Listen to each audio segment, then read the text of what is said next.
slow. We're gonna be just Yep, fine. gotcha. See you there. Well, if they're not even going to try to promote the movie, then why the hell am I even going to bother with an intro? Welcome to Time About the Movies, and, okay, that's actually not why there's not an intro in the beginning here. Kind of on a time crunch here, because I got to get up tomorrow early for a toy show I'm doing up at the mall, which you'll see in another video with Movie Stop episode coming out tomorrow, but we're taking a look at the 4 films of August 19th, 2011, and I'm going to be quick with this one here, because I got some things I got to do before I got to get going, so, let's just go ahead and jump right into it with the first film, Spy Kids All the Time in the World, which certainly didn't feel like they took all the time in the world to make this movie any good, because, yeah, this is pretty bad. Robert Rodriguez returns once again to direct this one, so, yeah, this isn't like another director that came in and completely ruined what made the first Spy Kids movie so good. No, this is all on Robert Rodriguez's ass. And in this movie, the 2 siblings, well, technically they're not even in the movie for that much, but they return for a mission as they team up with their step-family. This time they are up against the clock to save the world. Along the way, some hidden truths are revealed, and they will also learn what it truly means to work together in whatever time they have left. In other words, they put this together at the 11th hour and just said, fuck it. We got to put another movie out there. The demand is clearly there for another Spy Kids movie since it's been, 8 years since the last movie came out? You think anybody really give a crap about Spy Kids in 2011? The last movie was barely getting by on a gimmick that wasn't even a gimmick that back then was considered to be a retread of something from the 80s. But now, let's take another thing from the 80s. Aromascope. This is one of those movies that was using Aromascope to sell the movie. You would have audiences having these cards. They would smell odors and aromas throughout the film. And it would be disgusting stuff like, smell the baby's diaper, or smell this thing of dog poop. I don't know if it was actually dog poop, but it's just kind of like, no, I don't want that. I don't want any of this. And I just want a good movie, man. And sadly, it is not there in this movie. And most people agree that the franchise had pretty much run its course. I mean, the third film was barely getting by. And, I mean, that one was the worst one up to that point. But then this one comes around, and it doesn't help that you have Jessica Alba continuing to fall off the surface of the earth with another really bad movie to her name. Because, yeah, this is another one of those movies that literally killed her career and whatever she had left of it. Because, yeah, this thing was just a mess. And hey, let's bring on Joel McHale for the ride too, because let's kill his career while he's still in Community. Let's bring in Ricky Gervais as the dog. Why not? Let's have Jeremy Piven as the villain. Why not? Everything in this movie just feels like, what can we put together in 5 minutes? Who can we get that's available for the next 2 hours? Oh, these people, come on in. We don't even care if we don't have an original script playing on here. Just do stuff, and then we'll make it as a movie. There is zero effort being put into this movie, and it just feels like that right from the get-go. It's a lazy film. It's a lousy film. It's a boring movie, man. There's just nothing about it that makes it worth it in the end. The Spy Kids series should have just died off with the third film. Just let the third film be the last one and be done with it. But no. Not Old Dimension Films. We're going to milk this cash cow until we say it's over. Which, it's pretty much over and done with here. And even they did a 5th one 12 years later. Still pretty bad. And yeah. So what more can you ask for? Spy Kids All the Time in the World, just do yourself a favor and put your time to something else of usefulness. So let's go ahead and move on to the next movie we have here, which is Conan the Barbarian. Conan the Barbarian. Conan! Theaters August 19th. And speaking of Robert Rodriguez, he was attached to this at one point, along with the Wachowski brothers, and among with many other people that, because this thing had been going into development hell for years, all the way back to when Arnold Schwarzenegger was doing the Conan the Barbarian movies. And yeah, this was back when Jason Momoa wasn't seen as the cool dude that he is nowadays in action movies. No, this was him just coming off of Power Rangers. They saw him as this big, muscular guy, and they said, fuck it, we'll make him Conan. Not really much more to say about the story here. A vengeful barbarian warrior sets off to get revenge on the evil warlord who attacked his village and murdered his father when he was a boy. So they've literally taken the same kind of concept as Conan the Barbarian did in the original film, the Arnold Schwarzenegger film, but yeah, needless to say, this one very much pales in comparison to the Arnold Schwarzenegger movies. The Schwarzenegger movies, at least the first one, is a fun movie overall. Here's the funny thing about the first Conan the Barbarian movie. people forget that Conan barely speaks in that movie. Like, in the second movie, Conan the Destroyer, there's like 3 times more dialogue for Conan in that movie than he has in the original movie. And yet, Arnold Schwarzenegger just made that character work so well in those films. And we know that Jason Momoa can be a badass. We've seen it in Aquaman. We've seen it in a bunch of movies since then. But this is back when he was coming off of Power Rangers, and he wasn't really getting into that ebb and flow of being the next big action star in here. And it just felt like they pushed him in there because he's got the pecs, he's got the body. Women will go crazy for him. Hey, we're gonna throw in Rachel McNichols and Rose McGowan in here too to get the guys in here as well. And we also got the director of Texas Chainsaw Massacre. I was going to say the beginning, but no, the beginning was directed by somebody else. But no, this is the guy who directed the original Texas Chainsaw Massacre, which wasn't a bad movie overall. Pathfinder, not so much. Friday the 13th, yeah, he has not been a great director overall. And this is definitely another one of those movies where it just doesn't work overall. It's trying to be another 300 clone, and it fails miserably at it. I mean, it's a film that... It's not like they can't do a Conan the Barbarian movie nowadays and make it work. And hell, you could probably do it now with Jason Momoa back in the role, because now we know that he can actually fill in an action movie. He can be a big action draw in a movie. So I wouldn't mind them doing another one of these, and maybe even get Jason Momoa back in here. But in this case, this is a movie that is produced by Lionsgate, it's produced by Millennium Films, and Millennium Films does not have the best track record in terms of action movies. These are the type of movies, they make the type of movies that you see in a bin at Walmart or the Dollar Tree, and they're like basically the equivalent of public domain movies. And this one just didn't quite fit the mold that they were going for here, and it just didn't work. The action wasn't that great. The movie looks so dark and bleak, and again, it's trying way too hard to be like 300 and failing miserably at it. So take that for what you will. So that's Conan the Barbarian. So let's go ahead and move on to the best overall movie of the week, and you wouldn't believe it, but it's the remake of Fright Night. Fright Night. I repel you with the power of... Really? Rated R. Yeah, nobody would have expected that this one would actually be pretty good, but this is a remake of the 1985 horror classic, and this time it's been modernized for a new generation, which you have Anton Yelchin as a teenage boy who discovers that his neighbor, played by Colin Farrell, is actually a vampire, which culminates in a battle between the two. You also have Toni Collette, Imogen Poots, Christopher Mintz-Plasse, and David Tennant starring in the role that was played original by Roddy McDowall, very well by Roddy McDowall. And this was actually a surprisingly really good movie. I mean, it was actually a lot of fun. It did create a modern version of the original film without copying the same movie in general, and I thought it played it very well. Anton Yelchin's really good in here. Colin Farrell's having a ton of fun with this.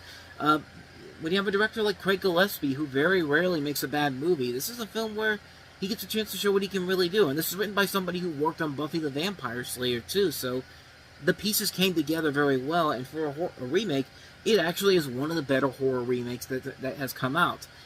Which not surprisingly means that the film did not do well at the box office. I mean, it didn't do bad business overall. It got $41 million against the budget of $30 million worldwide, but the reviews were positive overall, so I guess people did go to see it, and it did become somewhat of a cult hit later on down the road, to the point where it actually had a direct-to-video sequel, which, of course, usually means that they did not get anybody from the original cast back, but nevertheless, this is actually a pretty good movie overall. It doesn't upstage the original movie, and it creates its own unique modern twist on the original film without feeling like it's just a simple retread of the original movie. It's a fun film. It's definitely worth checking out this Halloween. If you haven't seen it, definitely check it out. Fright Night. So with that said, on to our last movie that we have here, and it is easily the worst movie of the week, and it's one of those movies where you look at it and go like, this doesn't seem bad on paper, but then you see the movie and, oh boy. One day, man. One day. One day, rated PG-13.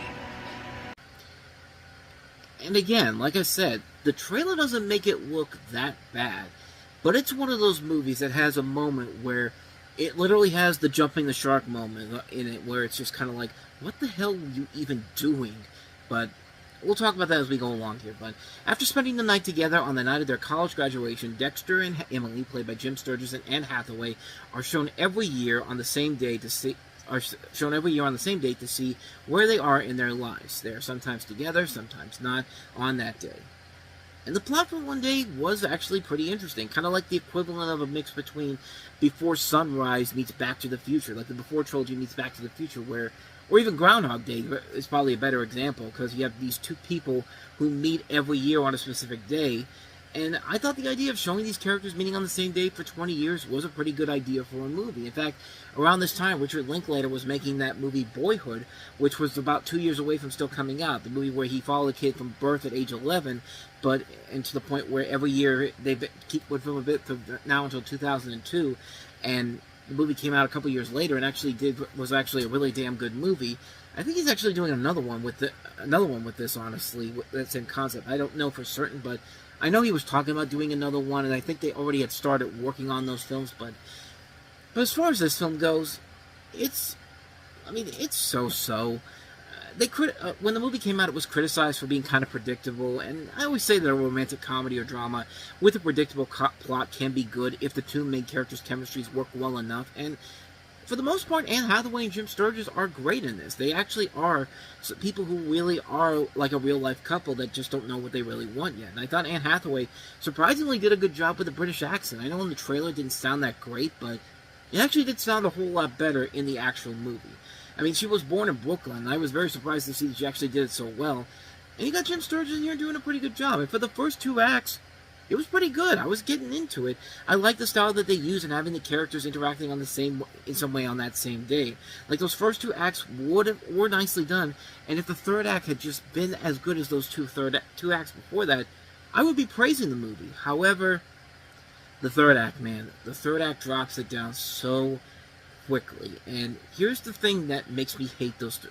There are three things about that third act that I hate. One, they start jumping around with the dates after 2001, which the purpose of this was supposed to be following the characters on the same day for 20 years. So we're going to stop it at 2001, and then we're going to jump to 2003. Like, I would have liked to have seen these characters the July 15th after September 11th happens. I mean, you could have done that at some point, but no, they just jump ahead to 2003. And then there's another point where in 1996 the two leads decide not to speak with each other, and then you jump to 1997 to 1999 without showing them together in the same shot. You could have done the same thing in 2002, but the movie decides to just stop in its tracks and just like, fuck it, we're not even going to be consistent with our premise anymore. Two, the editing gets so sloppily put together. I mean, Jesus Christ. At the end, there's a scene in 1988 where these two meet Dexter's parents, and I believe that scene should have been saved for the beginning of the movie with the rest of the 88 sequence and not tagged on to the end. And the biggest problem with the movie, the point that made me say I hate this movie so much, and this is a spoiler, so if you have not seen it, I dare you, as I ask you to step away. But at this point, it's been 14 years, and if you haven't seen it by now, chances are you're probably not going to see it anyway. But I gotta tell you this.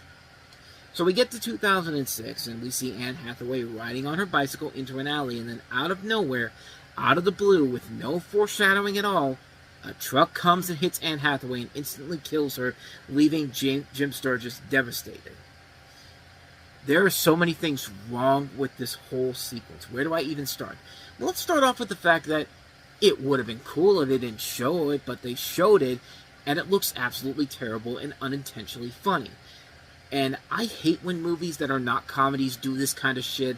I mean, it works in a comedy like Mean Girls, in a comedy like the Scary Movie films, and in a comedy like Get Smart, because they're comedies. When comedies do something like this, it's funny. Even in something in the Final Destination movies, when they make that the running gag of every movie, that's funny. It's a horror movie, but it's a funny thing.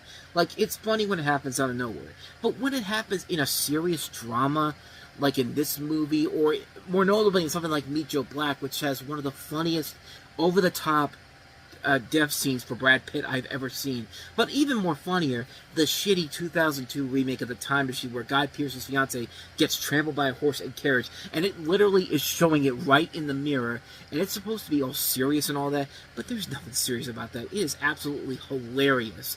And, like, that's the type of stuff that you don't show in a drama like this, in a serious film that we're supposed to be taking seriously, and you show that shit?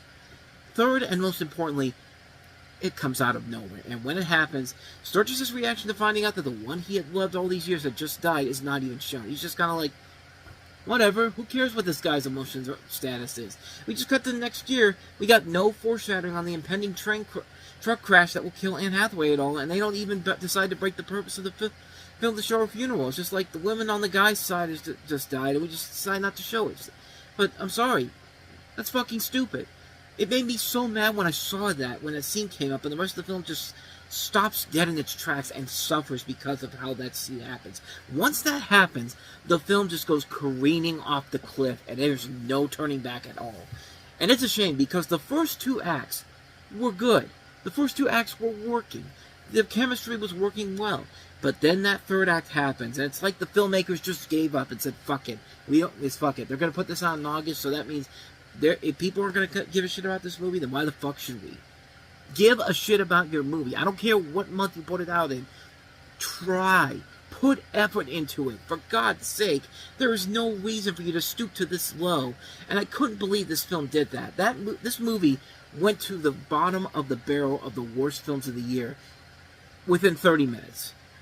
That is unbelievable for a film like this. And I still can't believe that this film went to that low point. I mean, this is awful, man. This is a terrible movie. This is like the ending of Remember Me, except it's longer than the way it ends. That movie ends, and it made it even more of an excruciating experience than that film did. One Day is a bad movie, and it's the same, because the first two acts were working so well, but then as soon as Anne Hathaway gets hit by that truck, it's just like game over, man. Like, I'm amazed that I didn't walk out when that happened, but I was given it the benefit of the doubt, and the doubt just said, yeah, go fuck yourself. You're not getting the ending you deserve. It's just like, just awful.